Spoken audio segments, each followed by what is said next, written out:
that is dealing with us understanding how our brain processes work and then applying it to different aspects, right? So it includes neuroscience, it includes psychology, it includes computer science. ये सारी चीज़ें उसमें अच्छे से mix होके सारी चीज़ें काम कर रही हैं. So now this book talks about different algorithms. I was thinking about how to present it क्योंकि थोड़ी technical है book, but I kind of wanted to simplify it.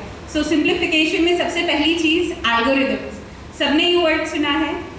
Algorithms essentially are a step-by-step process. आपको process बता रहे हैं कि पहले ये करना है, फिर ये करना है, फिर ये करना है, तो एक task को achieve करने के लिए. अगर मैं इसका एग्जाम्पल देना चाहूँ तो think of it like a recipe. हमें कुछ बनाना है, हमारे पास स्टेप वाइज इंस्ट्रक्शंस आ चुके हैं, हम उनको फॉलो करते जा रहे हैं to get that final food जो भी हमारा मन कर रहा है, राइट? एल्गोरिदम यही काम कर रहा है. Now there are a lot of algorithms जो कि हम ऑलरेडी यूज कर रहे हैं, and I don't mean in applications, I mean in our daily lifes. Essentially ये बुक उन्हीं algorithms की बात कर रही है. So I've written down some of these algorithms so I can share them with you. So एक तो scheduling होता है, एक networking होता है, बाकी सारे थोड़े ज़्यादा complicated names रहते हैं, मैं अभी धीरे धीरे उनमें चली जाऊँगी. But I won't present on every algorithm. But what I will talk about is our human brain. See the thing is हमारे human brain से ज़्यादा बढ़िया processing unit कोई है नहीं. Computer, artificial intelligence, even though I work with artificial intelligence, it is artificial. Ma'am जो कह रहे थे, right?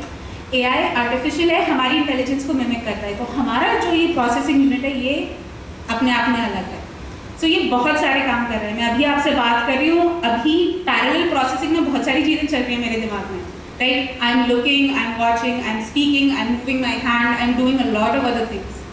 सब कुछ चल रहा है. उसको फिर साइड में करें, हमारे ब्रेन के हमारी बॉडी के नॉर्मल फंक्शंस जो हैं, ब्रीदिंग भी चल रही है, हार्ट बीट्स भी चल रही है, सब कुछ हमारा ब्रेन कर रहा है. हम रियलाइज़ भी नहीं कर रहे कि एक सेकंड में हमारा ब्रेन क्या क्या प्रोसेस कर जाता है. सो ये सारे एल्गोरिथम्स एक्चुअली हमारा ब्रेन ऑलरेडी कर रहा है. सो नाउ अगर हमारा ब्रेन इतना अच्छा प्रोसेसिंग यूनिट है तो इस बुक की क्या ज़रूरत है? Here's why. इवन दो हमारा ब्रेन सब ये कर रहा है, this computer term called as computational kindness. Basically कोई भी काम करने के लिए हम रिसोर्सेज यूज़ करते हैं, कंप्यूटर भी यूज़ करता है, पर अगर हम उसका स्ट्रेस कम कर दें, अगर हम उसका बर्डन कम कर सकें, सो व्हाई नॉट, राइट? आपके पास रिजल्ट्स भी ज़्यादा अच्छे से आएंगे और रिजल्ट्स सिस्टम भी अच्छा रहेगा. सिमिलरली अगर ब्रेन के लिए हम रिसोर्सेज थोड़ा स्ट्रेस कम कर दें तो हमारे पास भी रिजल्ट्स अच्छे आएंगे और ज़्यादा जल्दी आएंगे. So that is why we generally go towards self help books, right? कि हम अपने प्रोसेसेस को कुछ अच्छा करना चाहते हैं. So everything needs fine tuning. हमारे ब्रेन के प्रोसेसेस को भी थोड़ी सी फाइन ट्यूनिंग की ज़रूरत होती है, नए डेटा की ज़रूरत होती है, right? So that is basically why this kind of works. So ये तो सिंपल सी बात हो गई कि हम ये क्यों कर रहे हैं. The other thing I wanted to talk about is the factors that impact what we do. So one quick example of these kinds of algorithms जो कंप्यूटर भी यूज़ करता है और हम भी यूज़ करते हैं, scheduling. Scheduling हम लोग डेली करते हैं. अगर अभी आपका प्लान है कि यहाँ इस मीटिंग के बाद आपको किसी फ्रेंड से मिलना है या घर जाते में सब्जियाँ खरीदनी हैं, you have to do something, right? आपने प्लान कर रखा है मोस्ट प्रॉबेबली. तो आपने एसेंशियली क्या कर रखा है, उसका एक टाइम टेबल बना रखा है. अब इसमें आपने कोई प्रायोरिटी डाल दी कि नहीं वो दुकान पहले बंद हो जाएगी, पहले मुझे वहाँ जाना है, तो आपने क्या करा, प्रायोरिटाइज कर दिया. यही स्किल हमें हमारे में डेवलप करनी है. That is what this book is essentially talking about with different algorithms.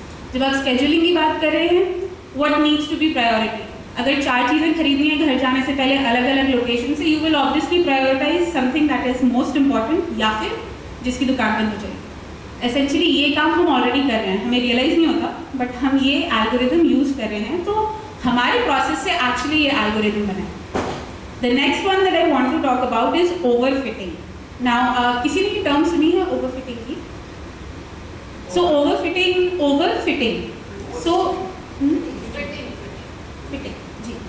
सो ये मशीन लर्निंग टर्म है थोड़ी. इसमें क्या है कि हम एसेंशियली जब हम कोई भी नई चीज़ ट्राई करते हैं, हमारा एक्सपीरियंस होता है, हमने उससे सीखा, राइट? एक्सपीरियंस से हमारे कुछ कंक्लूजन्स निकल के आए.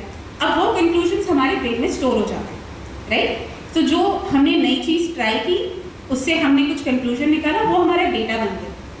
एक बार जब हमारा एक्सपीरियंस रेडी हो गया, हमने उसको, अब क्या है, अगली बार वो सिमिलर सिचुएशन सामने आएगी, हम अपने एक्सपीरियंस को इम्प्लीमेंट कर पाएंगे। We will be able to say कि अरे पहले भी तो ये वाली चीज़ हुई थी, we can do something similar to this.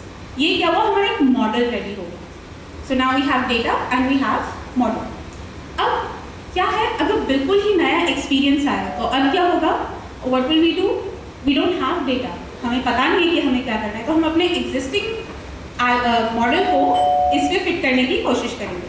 Ultimately उससे क्या होगा, हो सकता है हमारे पास सही रिजल्ट नहीं है। एसेंशियली ये ओवरफिटिंग है।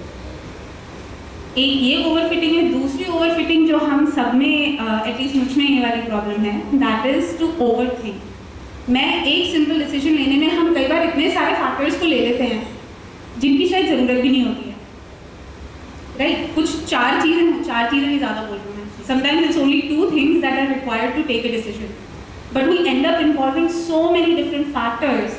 So what happens is our model, the system that's going to evaluate, वो complicated हो जाता है. Ultimately, we're not able to take the decision for it, right? ये overfitting का दूसरा example है. So basically, how can we overcome this? पहली बात, अपना मॉडल सिंप्लीफाई करते हैं। जहाँ हम 10 चीज़ों के बारे में सोच रहे हैं, हम उसे रिड्यूस करके 2 चीज़ों पे ले आए, मोस्ट इंपॉर्टेंट फैक्टर्स। शेड्यूलिंग में भी हम यही कर रहे हैं, प्रायोरिटाइज, यहाँ पे भी हम वही कर रहे हैं। दूसरी चीज़ ये है कि we have to keep on getting more data. हम कहते हैं ना, हमसे सब कहते हैं कि नई चीज़ें ट्राई करनी चाहिए, नए एक्सपीरियंसेस लेने चाहिए। एसेंशियली वो क्या कर रहा है, आपके ब्रेन को और डेटा दे रहा है। So when you getting more data, you are automatically able to take more informed decisions. आपके डिसीजंस भी ज़्यादा आसानी से भी आएंगे क्योंकि अब आपके पास एक्सपीरियंस भी ज़्यादा है, राइट? पहले जब छोटे थे ना, तो मम्मी बोलती थी कि we have more experience than you, और तब लगता था कि पता नहीं ऐसी क्या बात हो गई एक्सपीरियंस में। बट अब समझ में आता है थोड़ा बहुत कि एक्सपीरियंस रियली मैटर्स, क्योंकि आपको एक अलग से इंसाइट मिलता है उसमें। So essentially this book I would highly recommend it. मैंने आपको 2 एग्जाम्पल दिए एल्गोरिथम्स के। I hope they were kind of good to clarify something, but the key points that I took from this book was actually हर एक situation में we should find out what the important factors are, right? हर एक factor important नहीं होता है, कुछ हमारी emotional ties होती हैं जिनकी वजह से we kind of make something important, but in the situation, it may not be diplomatically correct for me to say this, but in the situation, it is in fact not a factor, right? And we have to be okay with realizing that. The other thing is you have to set priorities. कोई task है, कोई काम है, कोई decision लेना है, उसके लिए प्रायोरिटी सेट करनी है in terms of time especially and importance. And the best thing about this is be kind to your brain, right? Computational kindness. उसके लिए काम थोड़ा आसान कीजिए, and then be open to new information and new experiences so that your brain tries something new and then can take informed decisions based on that. So if you want to check out the book, I have it with me. I'll be more than happy to share it. So yeah, that is my quick book presentation. Thank you so much for listening.